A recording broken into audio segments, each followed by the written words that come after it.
মহান মালিক রব্বুল আলামিন জানালেন ওয়াল আসর ইন্নাল ইনসানা লাফি খুসর। হে পৃথিবীর মানব জাতিরা, আল্লাহ পাক এখানে কোনো জাতি নয়, কোনো বৈষম্য নয়, কোনো ডিফারেন্স নয়, কোনো আলাদা নয়। পৃথিবীর প্রত্যেকটা মানব মানবীর দিকে লক্ষ্য করে, পৃথিবীর প্রতিটি হিজড়া খুনসাকে লক্ষ্য করে, কে হিন্দু, কে খ্রিস্টান, কে ইহুদি, কে নাসারা, কে মধ্যসি, কে আদিবাসী, কে সাঁওতাল, কে অমুসলিম, কে মুসলমান। আল্লাহ পাক পৃথিবীর প্রত্যেকটা মানব মানবীর দিকে লক্ষ্য করে মহান রব্বুল আলামিন ঘোষণা দিলেন ইন্নাল ইনসানা, অবশ্যই পৃথিবীর সমস্ত মানব মানবীরা লাফি খুসর, তারা সবাই ক্ষতির মধ্যে, সবাই ক্ষতিগ্রস্ত। আল্লাহ কি মেসেজ দিলেন? সবাই ক্ষতিগ্রস্ত। একজন হিন্দুও ক্ষতিগ্রস্ত, একজন মুসলমানও ক্ষতিগ্রস্ত, সবাই ক্ষতিগ্রস্ত, সবাই ক্ষতিগ্রস্ত। তাহলে আমরা যারা আজ টুপি দাড়ি জুব্বা পাট পাঞ্জাবি পরে পরিধান করে ইমানের কলেমা পাঠ করে মুসলমান হয়েছি, আমাদের মধ্যে এই প্রশ্নটা জাগতে পারে না? পারে না? তাহলে মুসলমান হয়ে লাভ কি হলো? কি আছে মুসলমান হয়ে লাভ কি হলো? একজন হিন্দুও ক্ষতিগ্রস্ত, আমিও ক্ষতিগ্রস্ত, একজন খ্রিস্টানও ক্ষতিগ্রস্ত, আমিও ক্ষতিগ্রস্ত। তাহলে আমি ইমান নিয়ে এসে মুসলমান হয়ে আমার লাভ কি হলো?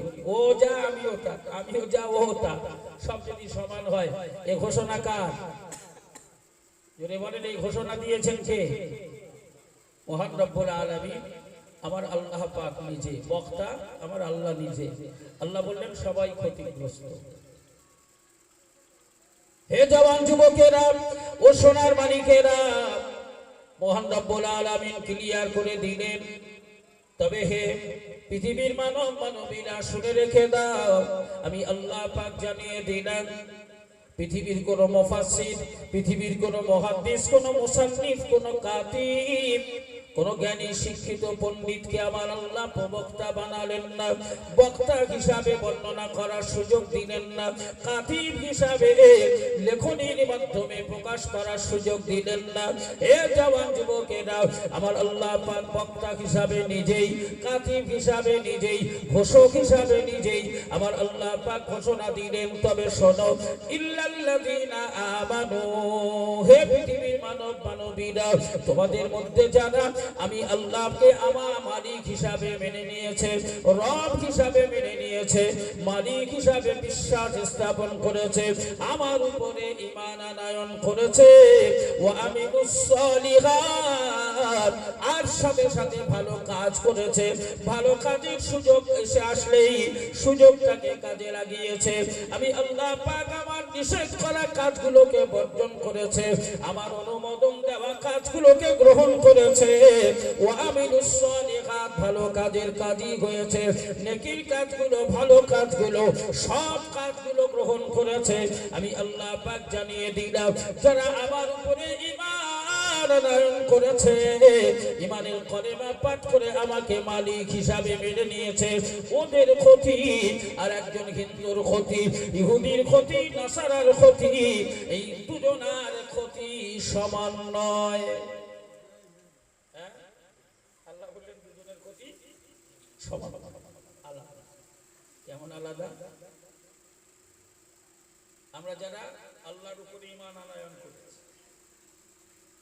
এ জওয়ান যুবকেরা, মহান রব্বুল আলামিন কোরআনুল কারীমে ঘোষণা দিলেন, ওয়ালাউ আন্না আহলুল কুরা আমানু ওয়াত্তাকাউ লাফাতাহনা আলাইহিম বারাকাতিম মিনাস সামাই ওয়াল আরদি। আল্লাহ পাক বললেন, ওয়ালাউ আন্না আহলুল কুরা আমানু, কোন জনপদ এলাকার কোন মানব মানবী যদি আমি আল্লাহর উপরে বিশ্বাস স্থাপন করে ঈমান আনয়ন করে, ঈমানের কলেমা পাঠ করে নেয়, কোন জনপদ এলাকার কোন মানব মানবী যদি আমি আল্লাহকে বিশ্বাস করে নেয় মাবুদ হিসাবে, মালিক হিসাবে আমার উপরে বিশ্বাস স্থাপন করে, ওয়াত্তাকাও, আর আমি আল্লাহ আমার ভয় যদি তার অন্তরে পোষণ করে, আমার ভয়কে তার অন্তরে জায়গা করে দেয়। আল্লাহ কাজ দিলেন, দায়িত্ব দিলেন দুটো, কি দায়িত্ব? আল্লাহ বলেন প্রথমত সে যদি আমার উপরে বিশ্বাস স্থাপন করে, আমাকে যদি মালিক হিসাবে মেনে নেয়, ওয়াত্তাকাও, আর আমার ভয় আমি মালিক হিসাবে আমি আল্লাহকে যদি ভয় করে, আমার ভয় যদি অন্তরে জায়গা করে নেয়, আমার ভয় যদি অন্তরে পোষণ করে, এই দুটো কাজ যে গ্রহণ করবে, দুটো কাজ যে পালন করবে, আমি আল্লাহ পাক কথা দিলাম এই দুটো কাজ যিনি আদায় করবে, আমি আল্লাহ আমার পক্ষ থেকে তার জন্যও আমি নিজেই দুটো কাজ করে দেব। জোরে বলুন সুবহানাল্লাহ। সমান সমান আল্লাহ বললেন তুমি দুটো করবে, আমি আল্লাহ বিনিময়ে তোমাকে দুটো ফেরত দেব। এ জওয়ান যুবকেরা, ও সোনার মানিকেরা, আজ আমাদের বড় অভাব রে সোনা। শরিয়াত মেনে নিয়েছি, ইসলাম কবুল করেছি, ঈমান আনয়ন করেছি, কিন্তু শরিয়াত বোঝার মতো অবকাশ সময় আমাদের হাতে নেই, ইসলাম বুঝে নেওয়ার মতো অবকাশ সময় আমাদের হাতে নেই। লারে লাপ্পা করে বাপকে সম্পত্তি মনে করে ইসলামটাকে ব্যবহার করি। বাপের সূত্রে ইসলাম পেয়েছি, দাদর সূত্রে ইসলাম পেয়েছি, তাই ইসলামের অনুশাসন গ্রহণ করা, মেনে নেওয়ার মানসিকতা আমাদের মধ্যে তৈরি হয় না। সমাজটাকে খেলনা বানিয়ে দিয়েছি, হাতের পুতুল বানিয়ে ফেলেছি, যেমন খুশি তেমন করে সমাজে সমাজে চালনা করি, সমাজ পরিচালনা করি, সমাজে নিজে চলি। হে জওয়ান যুবকেরা, মহান মালিক রব্বুল আলামিন জানালেন তোমরা যদি আমার উপরে ঈমান আনয়ন করো এবং আমার ভয় অন্তরে পোষণ করো, এই দুটো কাজ যদি তোমরা করো, আমি আল্লাহ খুশি হয়ে তোমাদের জন্য দুটো কাজ করে দেব। জোরে বলুন সুবহানাল্লাহ। আর জোরে বলা যাবে না। আমরা করবে দুটো, আল্লাহ কি কাজ করবে দুটো? এ জওয়ান যুবকেরা, ঠান্ডা মাথায় বুঝুন, আল্লাহর উপরে বিশ্বাস স্থাপন করার সাথে সাথেই যদি আল্লাহর ভয় কারো অন্তরে তৈরি হয়ে যায়, তাহলে আপনি খুব ঠান্ডা মাথায় বলুন, ওই মানুষটি কানে যখন আজানের আওয়াজ শুনবে, আল্লাহর ঘরে না এসে কি থাকতে পারবে মনে হয়? আল্লাহর ভয় যার অন্তরে তৈরি হয়ে গেছে, সে পৃথিবীর জমিনে কোন এতিমের মাল, কোন অসহায়ের মাল, কোন দুর্বলের মাল কি আত্মসাৎ করার সুযোগ পাবে? যার অন্তরে আল্লাহর ভয় আছে, ও কি রাতের অন্ধকারে কারো ঘরের দরজা ঠেলে ঢুকবে মনে হয়?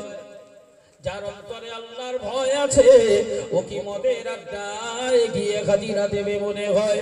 যার অন্তরে আল্লাহর ভয় আছে, ও কি প্রকাশ্য দিবালোকে সুদের ব্যবসা রমিয়ে চালাবে মনে হয়? কি বলে? যার অন্তরে আল্লাহর ভয় আছে, ওইসব কাজ করতে পারবে? মিথ্যা কথা বলতে পারবে? ওর অন্তরে, যার অন্তরে ভয় আছে, সবাইকে ফাঁকি দিতে পারলেও আমার আল্লাহকে ফাঁকি দেওয়া যাবে। সবার চোখ আড়াল করতে পারলেও আমার আল্লাহর চোখ আড়াল করা যাবে না। তাই যার অন্তরে আল্লাহর ভয় আছে, ও কখনোই গুনার কাজ করতে সক্ষম হবে না। প্রত্যেকটি গুনার কাজে আমার আল্লাহর ভয় ওকে বাধা প্রদান করবে এবং গুনার থেকে ওকে সরিয়ে নিয়ে এসে নেকির কাজে আমার আল্লাহ পাক হাজির করিয়ে দেবে। ধরে বলুন সুবহানাল্লাহ। তাহলে প্রথমত দুটো কাজ, এক নাম্বার হলো আল্লাহর উপরে ঈমান নিয়ে আসা, আর দুই নাম্বার হলো আল্লাহকে ভয় করা।